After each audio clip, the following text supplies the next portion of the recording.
Bonjour et bienvenue dans cette vidéo réaction ou compte-rendu de l'émission Canal Presse de Canal 2 International, du 9 avril 2023 sur notre modeste chaîne News Actualité Afrique.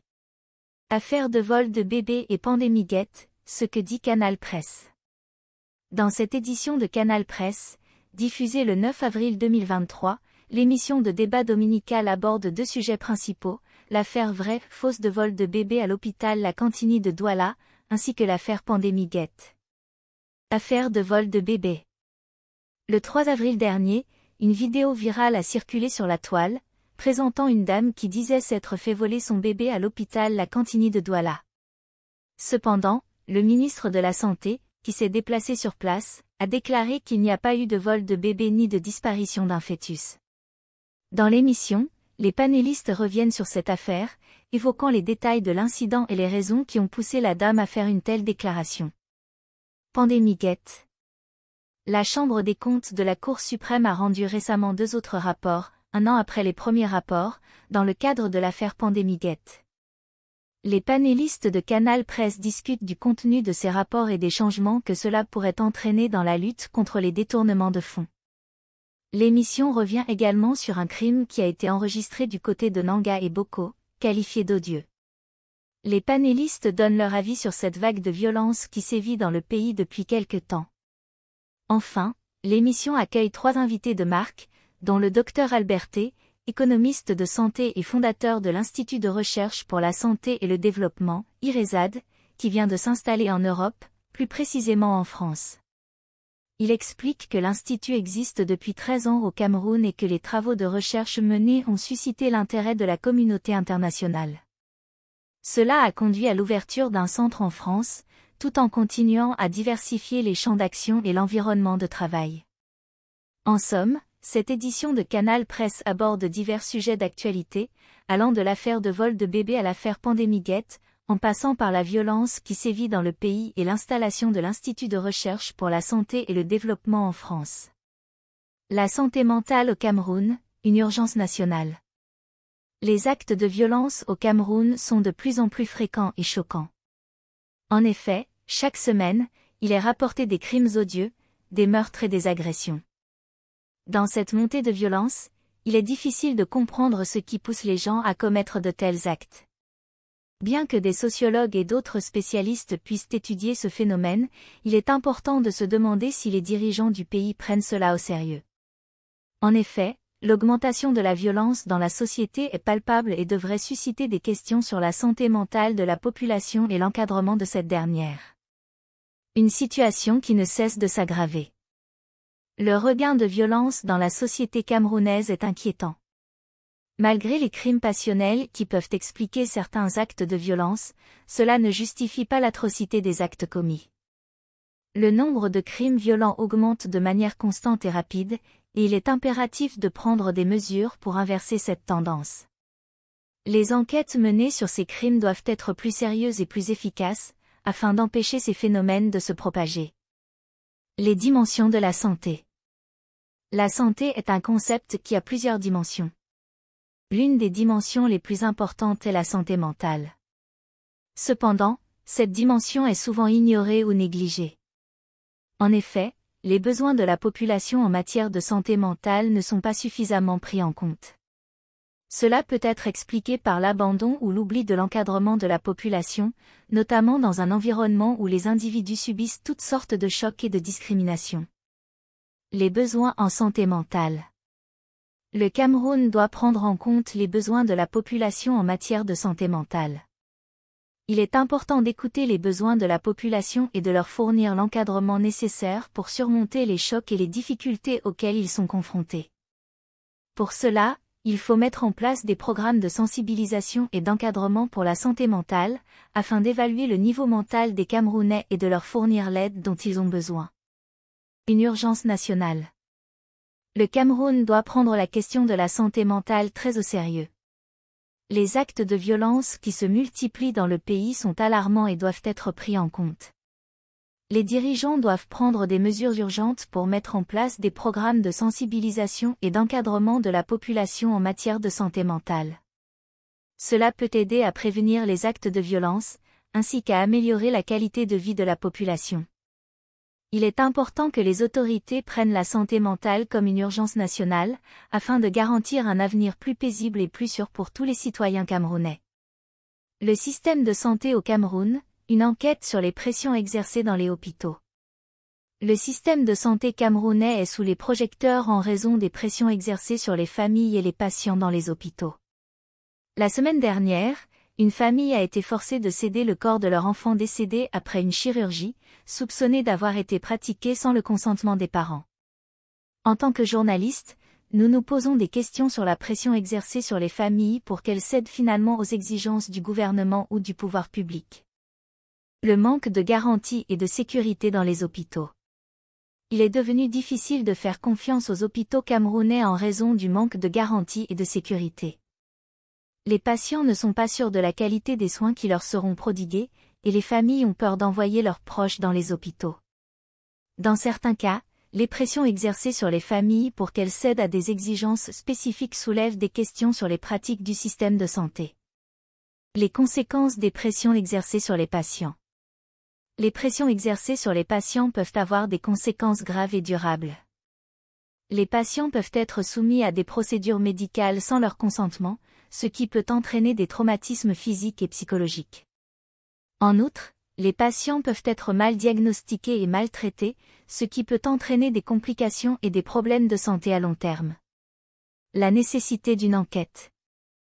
Il est urgent que les autorités mènent une enquête sur les pratiques dans les hôpitaux et les pressions exercées sur les patients et leurs familles. Il est important de déterminer les causes profondes de ces pressions et de mettre en place des mesures pour les prévenir à l'avenir. Les professionnels de la santé doivent être formés pour respecter les droits des patients et les pratiques médicales éthiques. Un regard sur l'histoire de l'obstétrique au Cameroun. Dans une interview, le professeur Jean Mahébec, père fondateur de l'obstétrique au Cameroun, a souligné l'importance de préserver l'histoire médicale du pays. Il a mis en garde contre le tribalisme positif qui pourrait nuire à la reconnaissance des réalisations de tous les professionnels de la santé, qu'ils soient anglophones ou francophones. Le système de santé au Cameroun doit faire face à de nombreux défis, notamment la pression exercée sur les familles et les patients dans les hôpitaux. Il est important que les autorités prennent des mesures pour enquêter sur ces pratiques et prévenir leur répétition à l'avenir. En outre, il est essentiel de préserver l'histoire médicale du pays et de reconnaître les contributions de tous les professionnels de la santé, quelle que soit leur origine ou leur langue. L'analyse des fœtus dans la médecine légale. La médecine légale est une branche de la médecine qui est concernée par l'analyse de l'aspect médico-légal de toutes les formes de décès. Les spécialistes de la médecine légale, communément appelés médecins légistes, sont souvent appelés à examiner les fœtus pour déterminer les causes de décès. Les trimestres de grossesse et les classifications. La grossesse se divise en 3 trimestres. Les 2 premiers trimestres ont lieu avant la 28e semaine de grossesse. Si la grossesse est perdue avant cette période, elle est qualifiée d'avortement. Si la perte se produit après cette période, elle est considérée comme une mort intra-utérine ou une prématurité si le bébé est vivant. Les différents types d'avortement. Il existe 4 types d'avortement, dont l'avortement menacé. Dans ce cas, la femme enceinte risque de perdre le bébé. Les autres types d'avortement comprennent l'avortement spontané, l'avortement thérapeutique et l'avortement provoqué. Que faire du produit d'un avortement? En cas d'avortement, si le produit de l'avortement est mort et sorti, il doit être analysé. Cependant, l'analyse peut être coûteuse, et il est parfois difficile pour les familles de payer les frais. La disposition du produit d'un avortement. La question de la disposition du produit d'un avortement est souvent délicate. Les hôpitaux ne disposent pas d'installation pour la crémation ou l'enterrement du produit. Cependant, il est important que le produit soit disposé de manière appropriée, par exemple en le retournant à la mer. L'analyse des faits et la promptitude de la gestion. Lorsque des cas de décès de fœtus se produisent, il est important que les autorités compétentes agissent promptement pour gérer la situation. Les médecins légistes ont pour rôle d'analyser les faits et de déterminer les causes de décès. Les autorités compétentes doivent également être félicitées pour leur promptitude à gérer les problèmes liés à la mort de fœtus.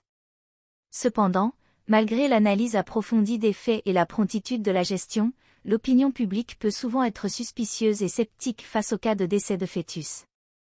Les défis de la gestion des soins de santé maternelle en République. La République est confrontée à un certain nombre de défis dans la gestion des soins de santé maternelle. Dans une interview récente, un expert en santé a souligné la pression incroyable exercée sur les femmes et le personnel médical. Voici les points clés abordés. La souffrance morale des femmes en stage. Les femmes en stage ont été mises à rude épreuve. Certaines femmes enceintes ont été incapables de regarder leur enfant car elles souffraient moralement. Même les stagiaires ont eu du mal à voir ce qui se passait. Le professeur a souligné que les stagiaires souffraient moralement et physiquement en raison de la difficulté de la situation.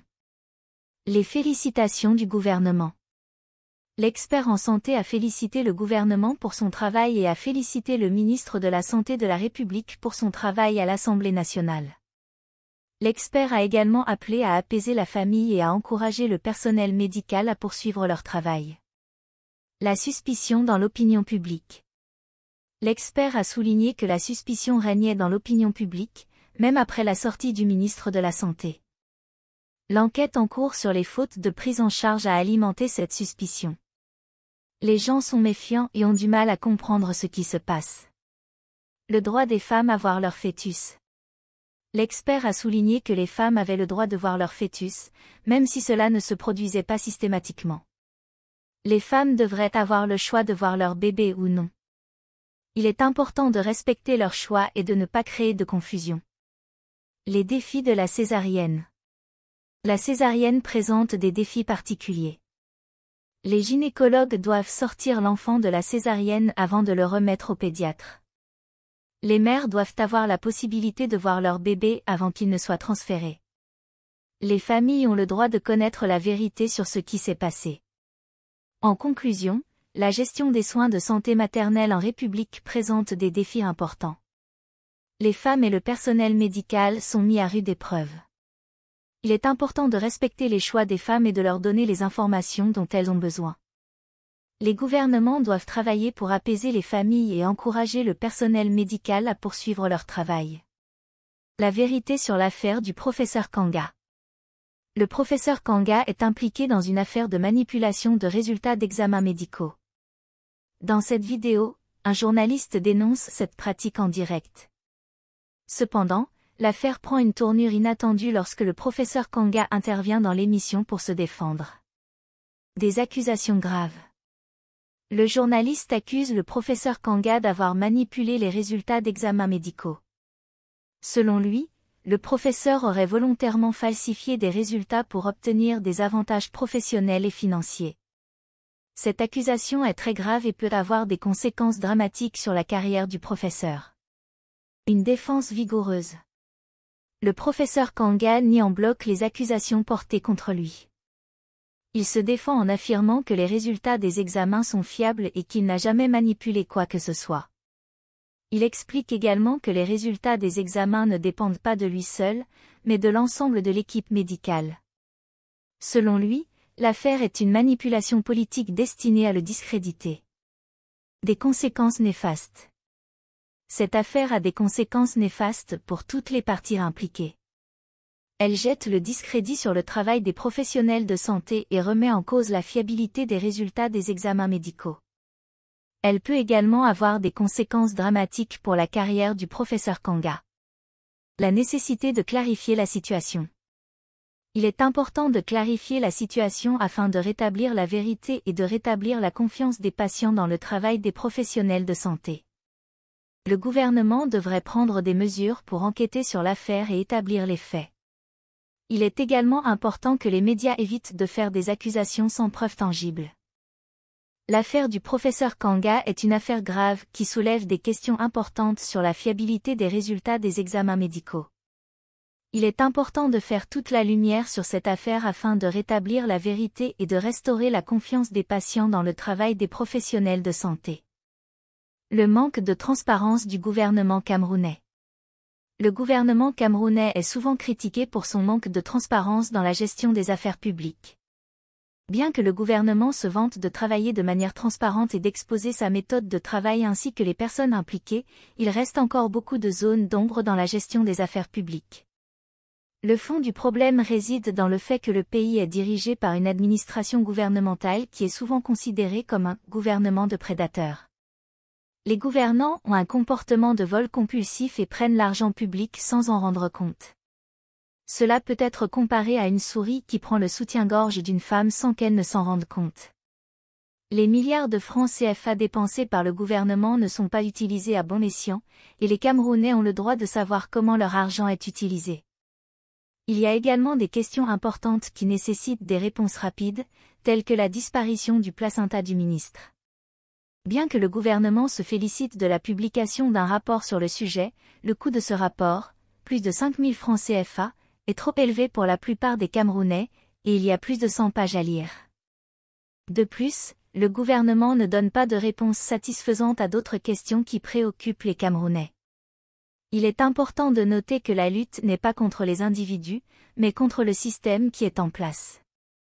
Même si un nouveau président est élu demain, cela ne garantit pas que les choses vont changer. Le président actuel a été élu en 2018, mais il n'a toujours pas réuni de Conseil des ministres après 5 ans. Il est difficile de comprendre comment le pays peut être gouverné efficacement sans cette réunion régulière. Le manque de transparence du gouvernement est un problème que les Camerounais prennent très au sérieux. Il est important de souligner que les Camerounais ont le droit de savoir comment leur pays est géré et comment leur argent est utilisé. Les dirigeants devraient rendre des comptes de manière régulière pour éviter que le pays ne soit mal géré. En conclusion, il est évident que le gouvernement camerounais doit faire preuve de plus de transparence dans la gestion des affaires publiques. Les citoyens ont le droit de savoir comment leur argent est utilisé et comment leur pays est gouverné. Le gouvernement doit rendre des comptes de manière régulière et être plus transparent dans ses actions. La transparence et la gestion des fonds publics au Cameroun. Le rapport des 2 derniers rapports de la Chambre des comptes du Cameroun a mis en lumière des pratiques de détournement de fonds publics. Bien que cela soit préoccupant pour l'avenir du pays, il est important de comprendre les mesures prises pour garantir la transparence dans la gestion des fonds publics. Des pratiques de détournement de fonds publics. Les 2 derniers rapports de la Chambre des comptes du Cameroun ont révélé des pratiques de détournement de fonds publics pour un montant total de 180 milliards de francs CFA. Ces rapports ont montré que ces pratiques ont été commises par des ministres, des fonctionnaires et des militants de partis politiques. Cette situation est inquiétante pour l'avenir du pays, car elle met en danger les fondements de l'état de droit et de la démocratie. Des mesures pour garantir la transparence. Le gouvernement camerounais a pris des mesures pour garantir la transparence dans la gestion des fonds publics. Le président Paul Biya a notamment affirmé que quiconque est responsable de la distraction des fonds publics ne bénéficiera pas de son soutien. Le gouvernement a également mis en place des procédures pour améliorer la transparence dans la passation des marchés publics. Des résultats encourageants. Ces mesures ont donné des résultats encourageants. Les rapports de la Chambre des comptes ont révélé des noms et des administrations qui ont commis des fautes de gestion. Ces rapports ont également montré que des fonds ont été mal utilisés et détournés. Le gouvernement a décidé de prendre des mesures pour améliorer la gestion des fonds publics et assurer une plus grande transparence dans la passation des marchés publics. Des défis à relever. Cependant, il reste encore des défis à relever. Les pratiques de détournement de fonds publics ne peuvent pas être éradiquées du jour au lendemain. Il faut continuer à travailler pour renforcer la transparence et l'intégrité dans la gestion des fonds publics. Il est également nécessaire de poursuivre les investigations pour identifier les personnes responsables de ces pratiques et les traduire en justice. La transparence et la gestion des fonds publics sont des enjeux importants pour l'avenir du Cameroun. Les pratiques de détournement de fonds publics sont préoccupantes, mais des mesures ont été prises pour garantir la transparence dans la gestion des fonds publics. Ces mesures ont donné des résultats encourageants, mais il reste encore des défis à relever. Il est important de poursuivre les efforts pour renforcer la transparence et l'intégrité dans la gestion des fonds publics et pour poursuivre les investigations afin d'identifier les responsables et de les traduire en justice.